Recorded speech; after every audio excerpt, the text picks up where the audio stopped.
Let's look at the commercial real estate sector. Now, co-working or flexi-working has seen a different kind of pivot with people working from home. At least for the time being, the office space doesn't seem to be in demand for the time being. I must qualify. Because of social distancing norms, for the same office space, you can only have half of the people. Now, tell us, do you see the commercial real estate coming up? You're very bullish on the residential real estate.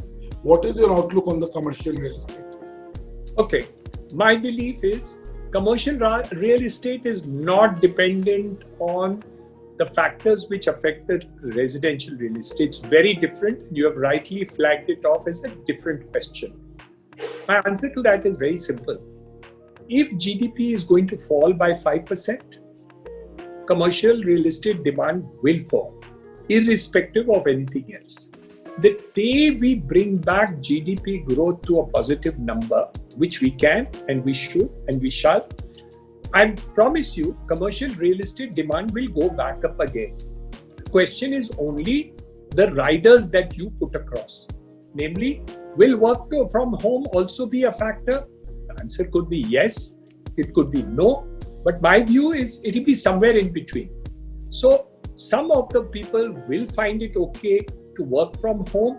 So you will not have the offices emptied out, but you will have maybe different types of companies doing different businesses, having 5, 10, 15, 20, 50% people working from home.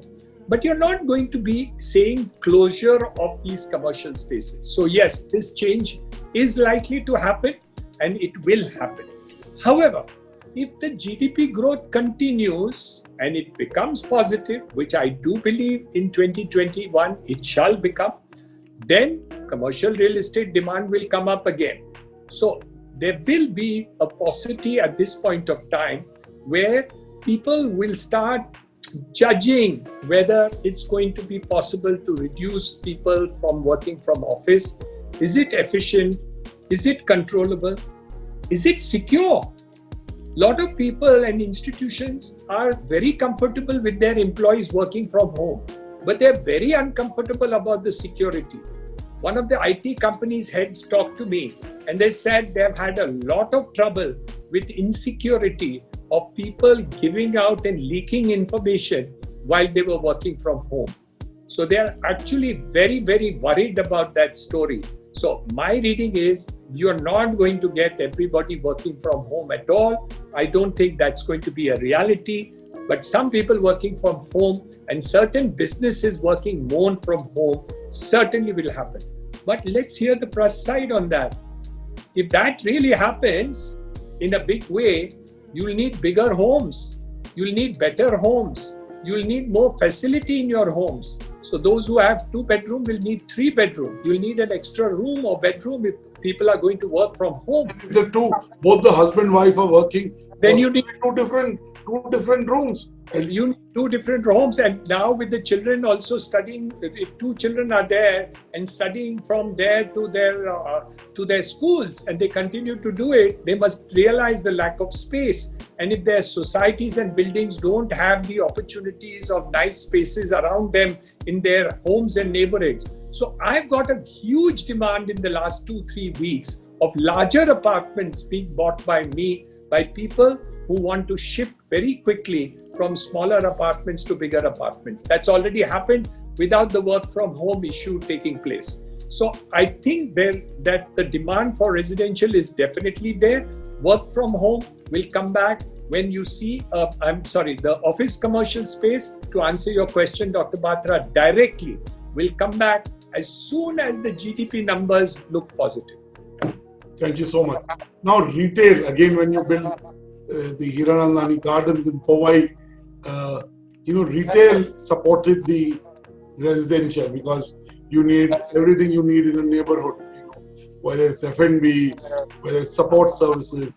And the retail sector, the lease rental discounting, LRD, is between 1,75,000 crores to 2 lakh crores, right? The number is somewhere in between. And the last 5.5, 6 months have been very tough for retailing. They have been okay for e-commerce and online retailing, but they've been very tough for retailers. So tell us, what will happen to the retail segment of the real estate? What's your prognosis? So the retail space is going to change permanently, which means that a large number of people who are not used to buying things online have started buying things online and are happy with buying things online. And that is going to continue to grow. So this habit was changing very slowly.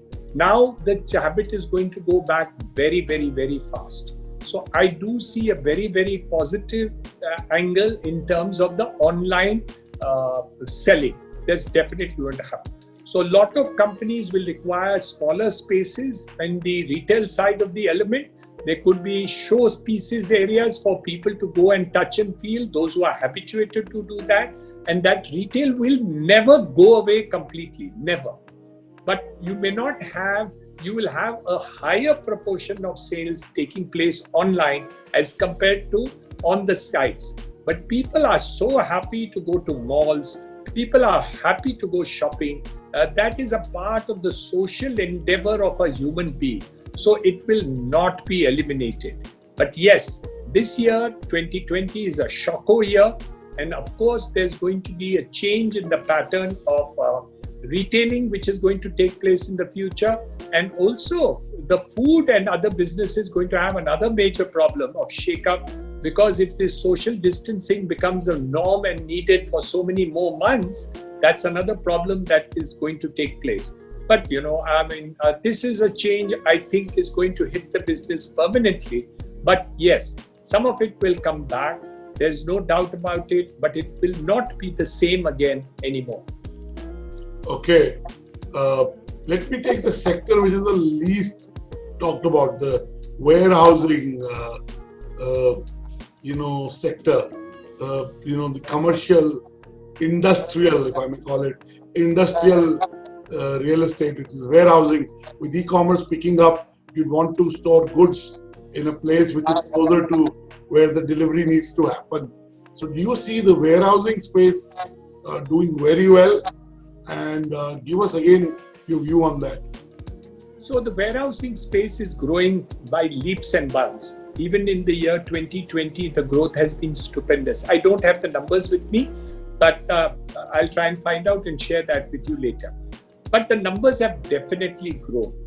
Both that and industrial activity is definitely taking place. GST coming in has made a world of a change in terms of consolidation, possibility to do. Earlier, outside each city, you would have to have informal warehousing, doing cheating and chori for octroi and other things. And for those purposes, every city in the country used to do small warehousing in terms of, I won't even call it warehousing, we call godowns and stuff that were there.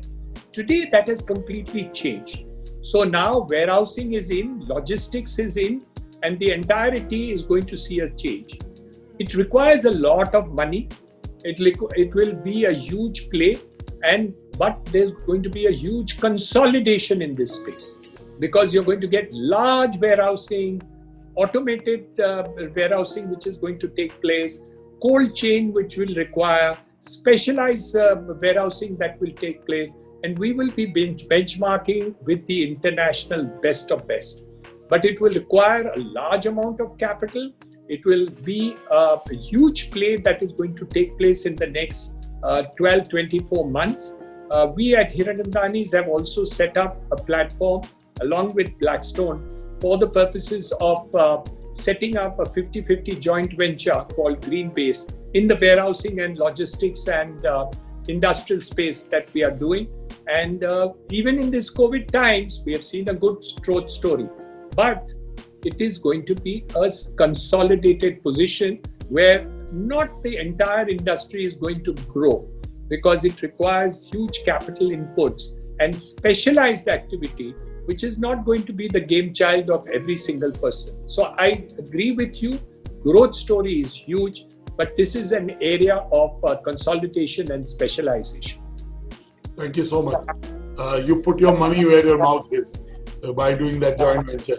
It showcases the strength of that sector.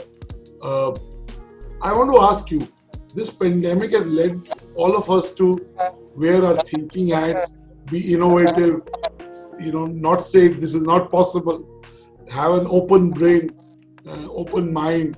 Tell us, what are the changes needed for a real estate developer to thrive in this new abnormal? You're an established player, but there are other mid-sized, smaller players that need to kind of rework how they look at real estate. So tell us, what is the change that is needed in the mindset of a real estate developer, and will there be a shakeout? Will this COVID separate the boys from men? Give us a view on that. Well, my view is that the day we find out or recognize or accept that we need to have a market study before you do a project, that's step number one. You have to find out how many Mercedes-Benz sells, how many BMWs will sell, and how many Marutis will sell. Most of the time, we build a building and expect that it would sell.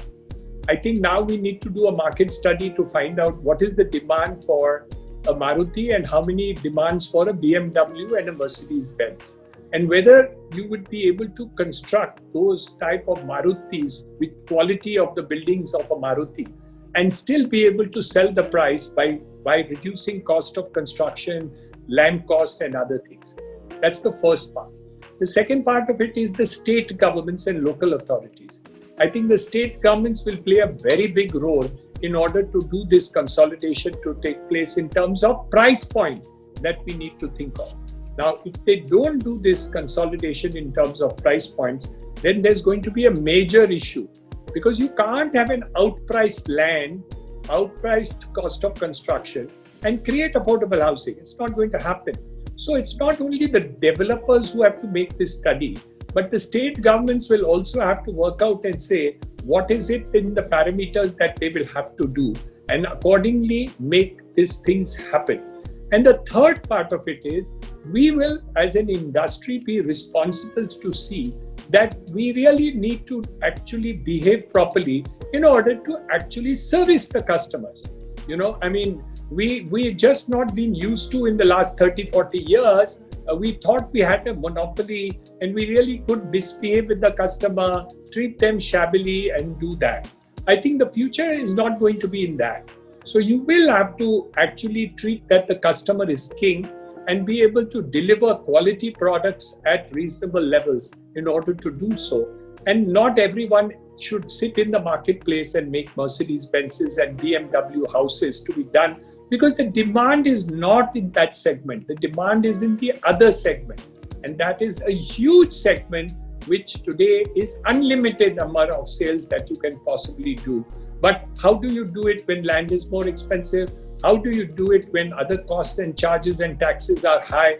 And there is a huge amount of political, bureaucratic and other influences which actually make it even delays, which make it very expensive. Thank you, Mr. Hiranandani. I want to ask you my last question before I bring in a couple of questions from the audience. My last question to you is, if you had to make 3 predictions about the future of work, of business and economy and real estate, what would those be? I think the work ethic in the country is extremely important. I think the fact that you have to give back to society is extremely important, and you should have a purpose in creating the products that we do. So I think that type of work ethical work that you need to do in terms of delivering quality, delivering efficiency, delivering customer service on the work ethic side of every business, not real estate, not a service business, but every business, I think, will have to turn into that part of it where the customer becomes the centerpiece of the entire activity. So the first part of it is really the work part of it. The second part of it is change. We're not used to change. We are very satisfied. If your magazine is doing well, if my business is doing well, I don't need to change. ठीक हो जाएगा, अभी समय खराब आया है तो वो हो जाएगा कल अच्छा. Don't worry, just wait it out. That's not a fact. It's changed. I give the examples of Reliance Industries. 35 years ago, Reliance was only Vimal. It was a textile company. 95% of the company was textiles. Today, Reliance is only 0.001% textiles. So the change which has taken place, and I don't want to go through the details of the entire change that has taken place over a period of years, it's history, and your magazine has written about it from time to time tremendously, including cover pieces, which shows that how change becomes necessary. So we all have to adapt to the changing take place, whether it's a COVID story or it's the digital platform or it is new changes that we really need to do. I think that's the second most important thing. We need to adapt and we need to change and we need to imbibe technology. So all this thing becomes the second most important thing that we really need to do. The future of India is great. I do believe that we are a great country. We have a great possibility. Our people have intellect, they have entrepreneurship, they have all the activities. We have good leadership in the country that is there. Unfortunately, the pieces are not put together very efficiently. So while you get one sector of the economy maybe doing very, very well, a Reliance company doing extremely well, somebody doing extremely good product production, a Maruti doing extremely well, across the field and across the activities, we do not do it very well, So we do find inefficiencies, inconsistencies in stuff across the board. And I think that needs to be fixed. You can't do it. And you also need to fix the polity, the bureaucracy interference and all these aspects of it. So all these inefficiencies which work in the marketplace, whether political inefficiency, whether bureaucratic inefficiencies, corporate inefficiencies are also there. And I think we need to fix all the rest of it if you want to be a great country. Look at these values in Japan. Take a small company producing a product, a big company producing product, no difference in terms of the efficiency of production. So it's not necessary to become big to become efficient. That somehow is a misnomer applicable to India, but that's never true all over the world. I've seen smallest of small companies worldwide who are so efficient and good, and big companies which could be floundering, like Kodak did and got destroyed. So I don't see this idea is badi company honi chahiye to succeed. That's not correct. At least the future will not hold for it. Thank you for being so eloquent and realistic. There are questions. Let me take those questions. There are about 5-6 questions. One is from Sunil Nair. He says, "Dear Niranjan sir, it has always been my dream since 2004 when I was a vendor to your group then to own a house in Hiranandani property in Thane. By the time I made up my mind with the budget, the price shot up and currently it has reached beyond my budget and my dreams look like they'll never be fulfilled. Will there ever be a Hiranandani project for the lower middle class category like me?" All my projects are for the lower middle class in the beginning, but they don't come early enough. So when I started Powai, I started at 550 rupees a foot. So it was very affordable and middle class. When I started Thane, it was available at 1,000 rupees a foot, starting point. Now, of course, it's not, it's 10 times that plus, 20 times that. And if I look at Panvel, now that is about 5,000, 6,000 rupees a foot. It is affordable. But they don't want to go to the affordable part of my projects. They want to see the unaffordable and only have the budget for the affordable. Please come to Panvel, you get an affordable project and you can buy an affordable house and you can buy a Hiranandani house. Thank you. I think she's my ex-colleague. Arun Mehra is asking, great insights, Mr. Hiranandani. Do you think there is seriousness and there will be a resolution for home buyers in despair to get their homes delivered for a decade or so? You're on board of some company. Do you see light at the end of the day for such people who also contribute to the economy in many ways? This will be a big confidence booster for real estate. So he's saying the real estate projects that are stuck, do you see them resolving and the home buyers getting what they need? Yeah, it's a very tough question and a very sorry question, because those persons who are affected, my apologies on behalf of the industry to all these people. What we have tried to do, my friend, is to get the policy of the government done, wherein we will get the last mile funding for all the projects which are stuck in India. And we have created a policy ground and a financial fiscal availability to it. So if your project is not only already on the proactive side, I think if you get together all the members and work together, we could possibly have financial funding being done. The Swami Fund of the State Bank of India is the first for such fund. We have represented to create more such funds to complete these projects. So we are working not only for a project which I may be concerned or contacted with by the Supreme Court. I've been appointed on one of the companies, but we are trying to see that not only this company but all the projects which are stuck should, if somebody comes forward to fund it or to complete the projects, work towards it and complete it. Yeah, it may need a lot of effort on your part, which is difficult, but maybe a collective effort of a group of buyers could help out to get this work done. And in some of the cases, I believe the action is being taken by the Supreme Court itself in order to see that these apartments are completed, and we are working on some of them. Okay. Raghavendra OBR is asking, what is the future for real estate agents, the real estate brokers, the property consultant? How do you see their role changing? The role will change very simply. You have to be more efficient and more, more hardworking.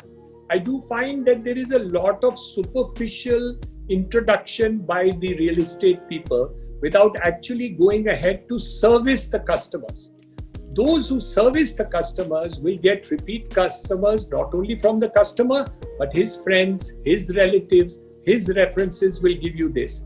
Let me give you an example of our own company.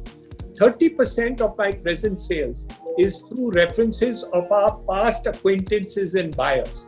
So our old buyers who have already bought our apartments at some point of time, or are already living in our apartments, or with references of those people, we get further buying.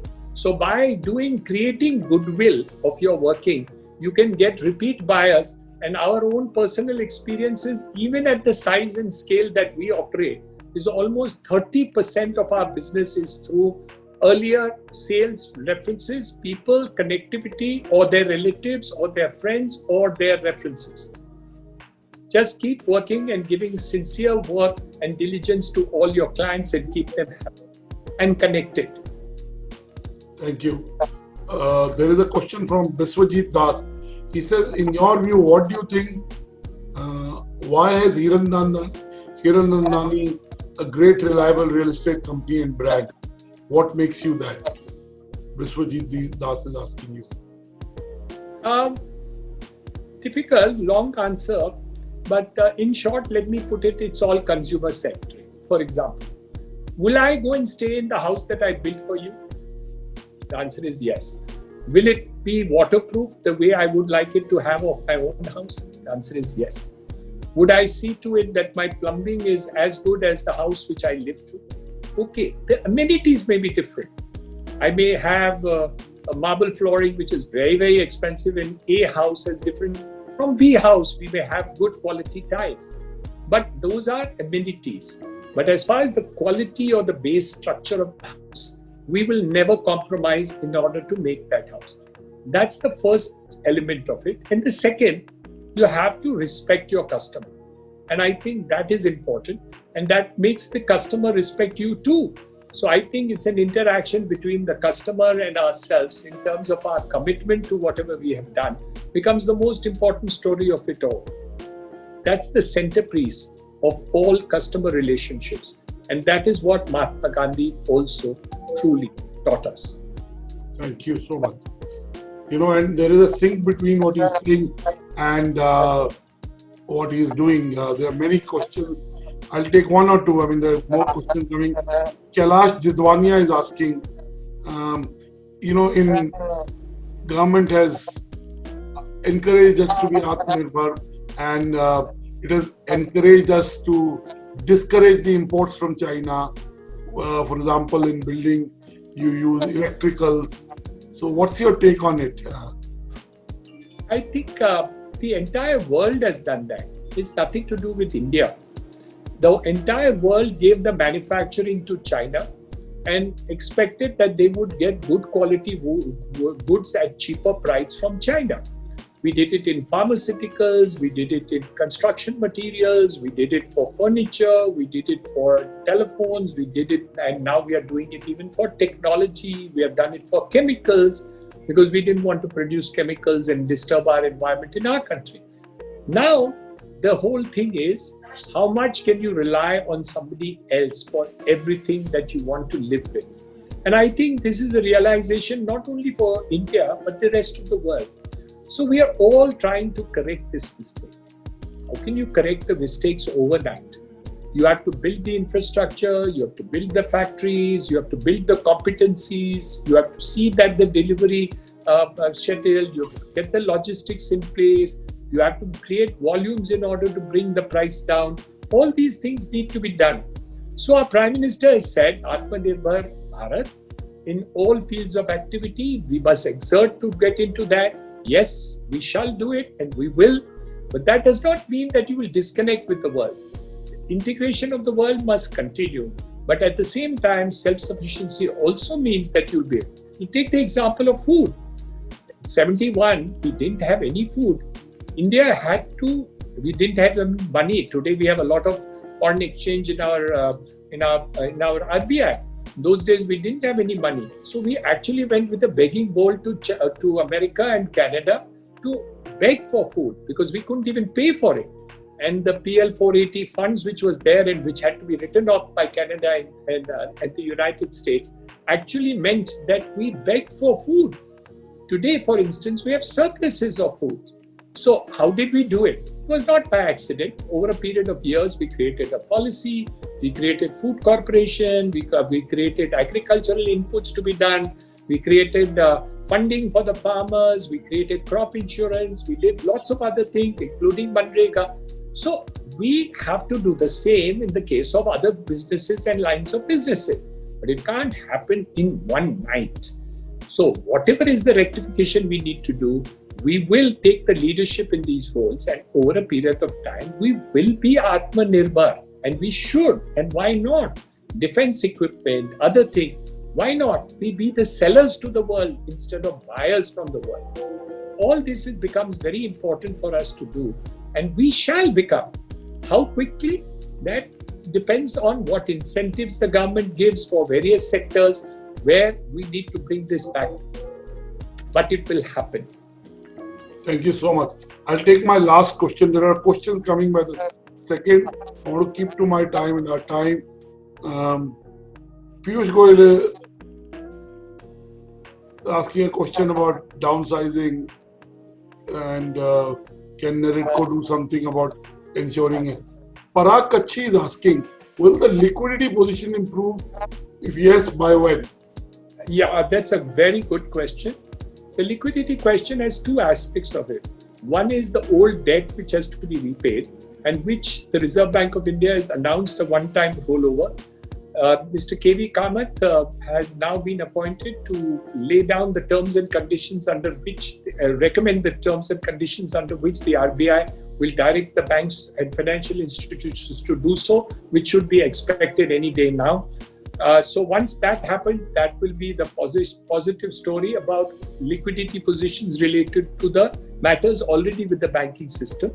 The RBI has also recommended that certain areas and things, about 20% additionally funds should be given. So that is likely to happen. But ultimately, at the end of the day, the project must sell. There must be a demand situation.